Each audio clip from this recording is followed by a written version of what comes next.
All right, people.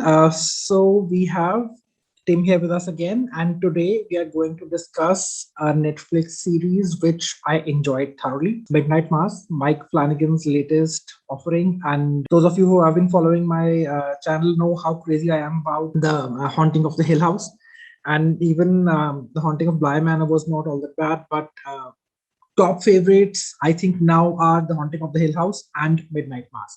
So welcome Tim, and let's I begin have, the discussion. So Midnight Mass, Tim, how did you like the show? I absolutely loved it. Really. I think it did almost everything well. There are some problems with the plot, but I'm not one of those people who's going to go online and say how bad it is when it's something so good. And I really want to appreciate that Netflix and Mike Flanagan have given us a wonderful drama in the horror genre. You got to watch The Haunting of the Hill House. Okay, so those of you who are joining us and want to know more about the show, so this show is called The Midnight Mass. It's about this set of people living in this small island. I think the total population was 127, if I'm not mistaken. They did show that in one of the shots in the first episode as they were opening the episode. And there's this guy who accidentally kills someone, and then he has to go to jail for a while, and then he goes back home, which is that island that we're talking about. So then things are changing on that island. There are some new set of people who are coming on, and then what happens is what the show is all about. So it's a wonderful show. It's more of a psychological drama that happens. And those of you who have a palate for such shows definitely should give it a try. It is a bit of a slow burn.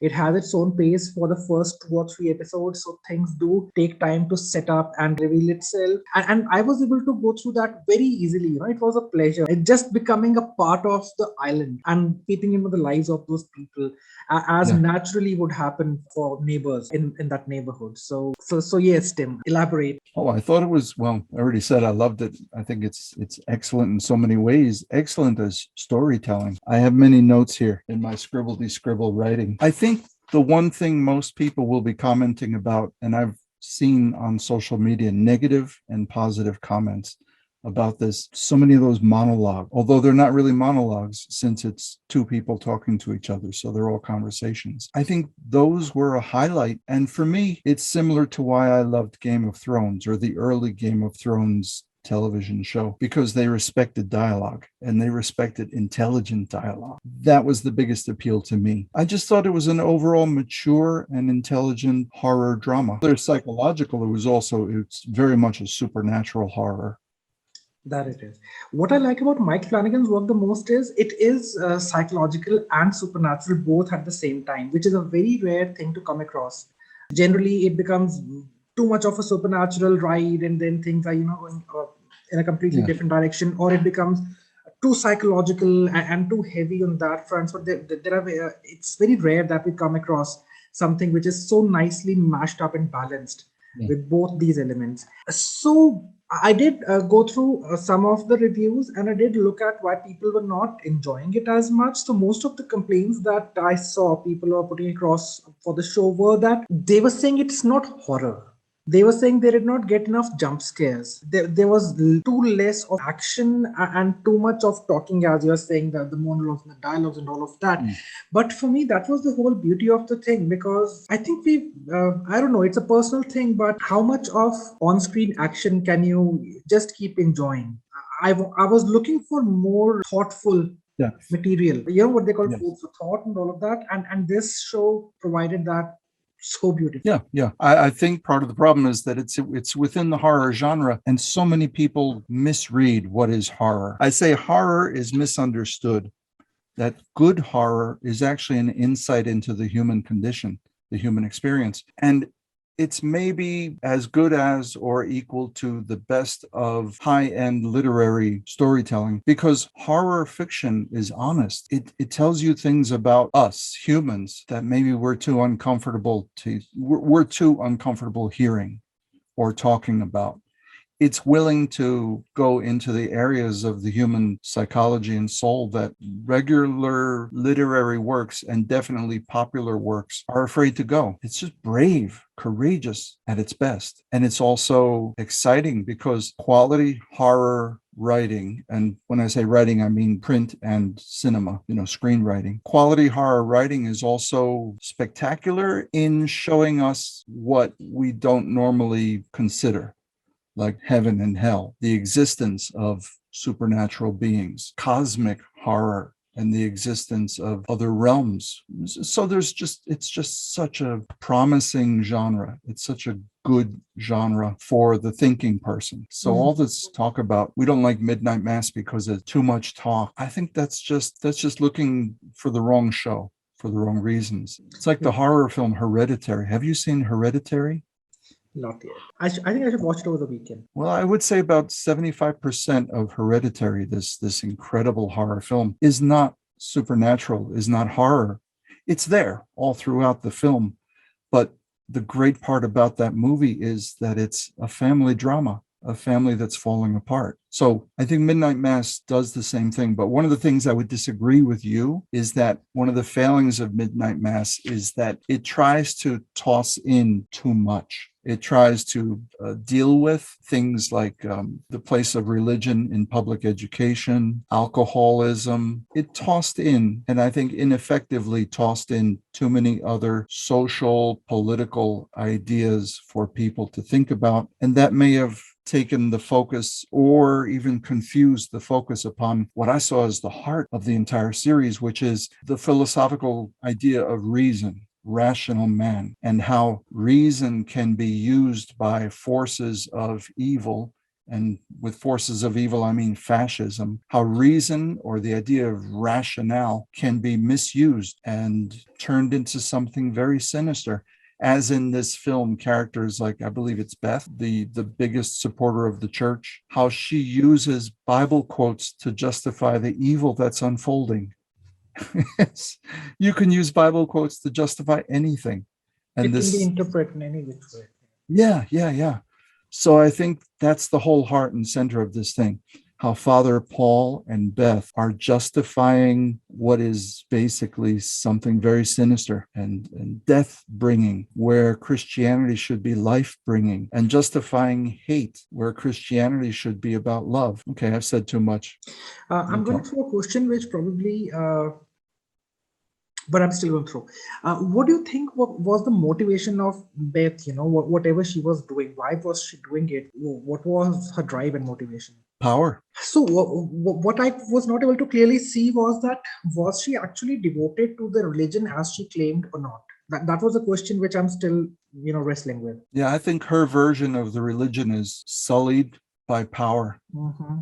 She called it a holy war. Yeah, it was Father Paul who actually said this is a holy war. And I forget which episode, maybe episode 6, that's where the old mother said to her daughter, I don't want you coming back to this church. This is not the man I knew. Mm-hmm. So I do think Beth is motivated by the desire for power. She's one of those people that sees religion as a club with which to bat people over the head to create a place for us, and everyone else is the outsider, the other. What I can't really get myself to answer or figure out is that, do they understand that what they're saying or doing is not what the religion actually says, or do they not? This is one question which I've never been able to answer. Because is their understanding of the religion in place, but they pretend, or anyway? But look at this, from something that people are complaining doesn't have enough action, and other people will say, well, it's horror, so I'm not going to watch it. Here you are thinking these thoughts. Something has led you to deep thoughts. As much of Mike Flanagan's work I've seen, it is a bit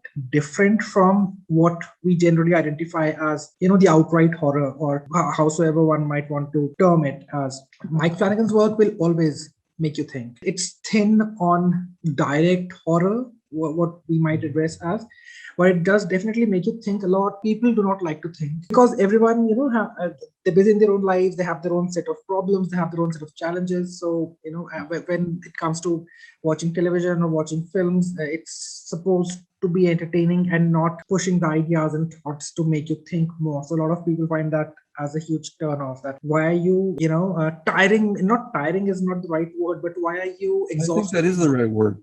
Yeah, you're tiring me because thinking is hard. Thinking is hard, it's an effort. So why you're putting me through this effort? Because when I sit down to watch television, I actually want to relax, and you're not letting me relax. You're making me think and work with my mind. So I don't want that. So that's one of the reasons why a lot of people don't want to watch such shows, which is something terrible for the creators. Because when they're creating, they're not just creating to entertain people, they're creating to present their ideas to people, and that's this huge gap and all of that. But As, uh, as the creator, a that's the creator. creator. That's the creator. But when you say I read one of the interviews by Mike Flanagan, and someone had asked him this question that would you agree that making a film is like writing a short story, and making a television series is like writing a novel? And he said, yes, there is no way I would disagree with you. And we all know that Mike Flanagan is hugely influenced and inspired by Stephen King's works. Now, if you go back to some of the Stephen King novels, which do tackle with the idea of a village or a town, he has this idea of creating so many characters and then making you familiar with them, and all of them would have their own different specific traits and the different specific challenges in life as well. So I think that's something which Mike Flanagan was also trying to do with his show here. But as you said, it does kind of come across as we are losing focus, and we are exposing too many issues, and we didn't even conclude anything about them.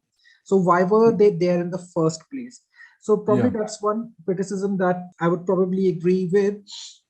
But also one thing which I got to know was that he had been working on this story for the last 10 years, if I'm not mistaken. Wow. And the fan base of Mike Flanagan, they are going bonkers for finding Easter eggs in all his other works. So, Midnight Mass was supposedly this book, a character was, no, it was a book which was kept on the ledge in Gerald's game. And there are some other shows and some other movies in which we have seen Midnight Mass, here and there. And so this show has been in the making for the past 10 years.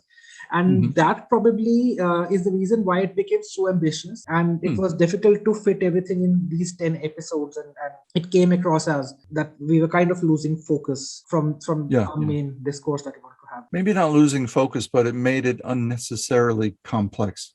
Just when I'm busy thinking about the whole idea about reason, rationale, using argument to get your way, then we throw in this character, and there's no need for it because that doesn't develop into anything. The alcoholism, it's dealt with in that first, I think it's the second episode, that first AA meeting between Father Paul and Riley. The question of, Father Paul says alcohol is not bad. Jesus' first miracle was blah, blah, blah. It's not guns that kill, it's people, right? It's that whole idea. So I just think they made it a little bit unnecessarily complex. If they wanted to deal with it, we could have. It would lead to something. If I knew Mike Flanagan, if I knew him, I would suggest take each of those ideas and let it sit in your mind for future series, that those be the center of future works. But do you think he was trying to create a set of what one would call misfits or rejects from the society, and he was trying to say something with that idea?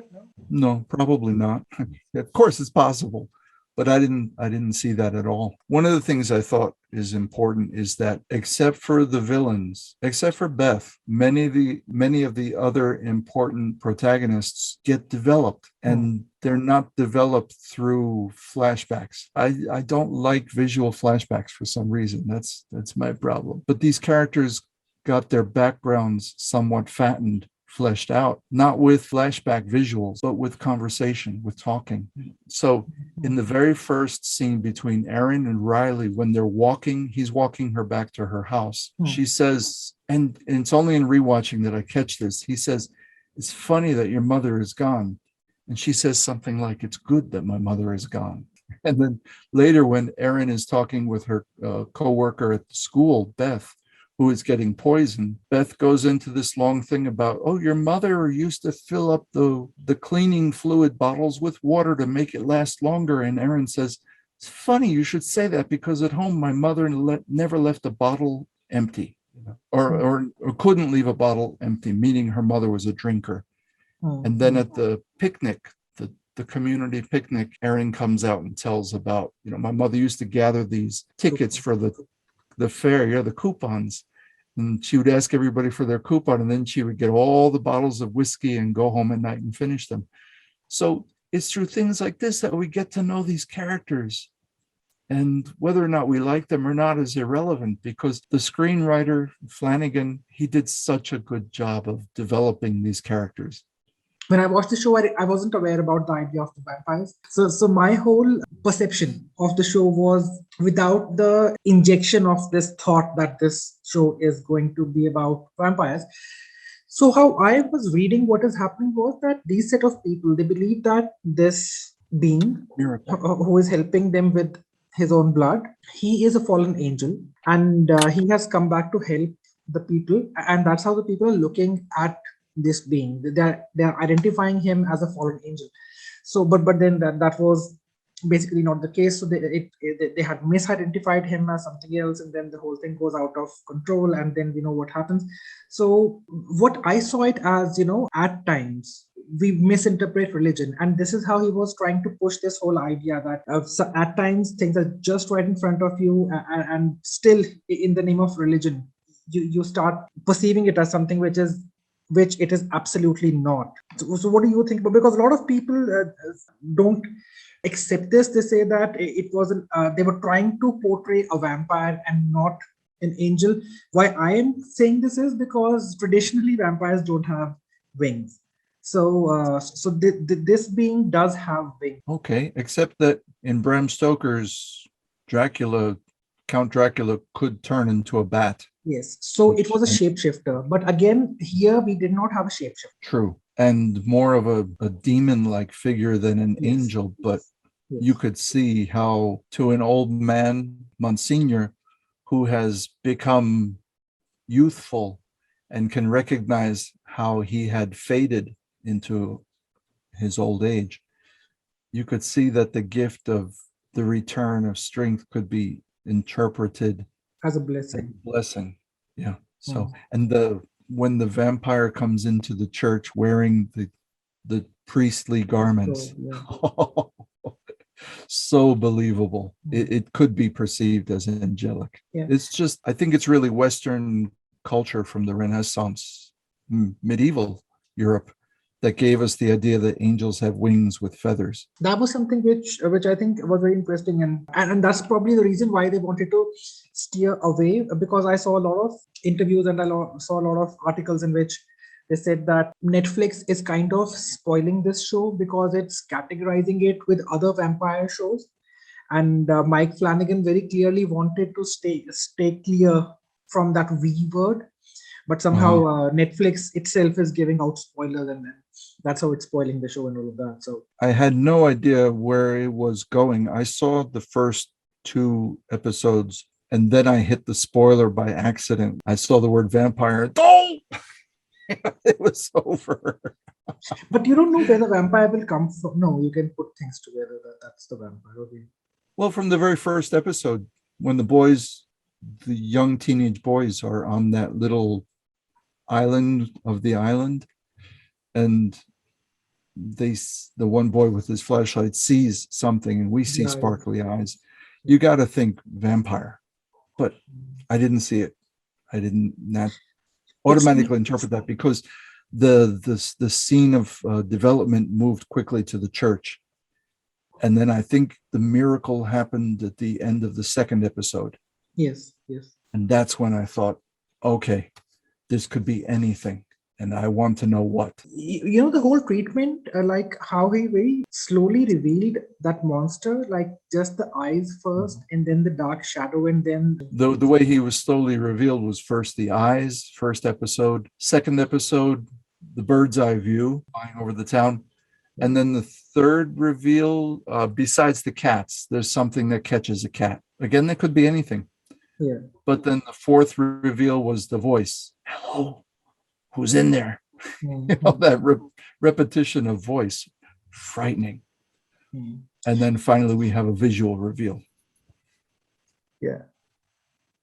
And very interestingly, for the first 4 episodes, we always had like a jump scare towards the end of the episode. But later, the format kind of changed, and it was like more of the dramatic elements at play as opposed to jump scares. I only remember one episode ends with the jump scare, and that's where When the drug dealer is taken. Oh no, the biggest jump scare for me was when episode 5 or 6, when Riley dies or whatever happens to him. Oh yeah, that was a good jump scare. Yeah. Oh my God, I totally forgot that. That was the only Yeah. one that shook me, and I was like, I was watching with my friend, and we both said that was unexpected.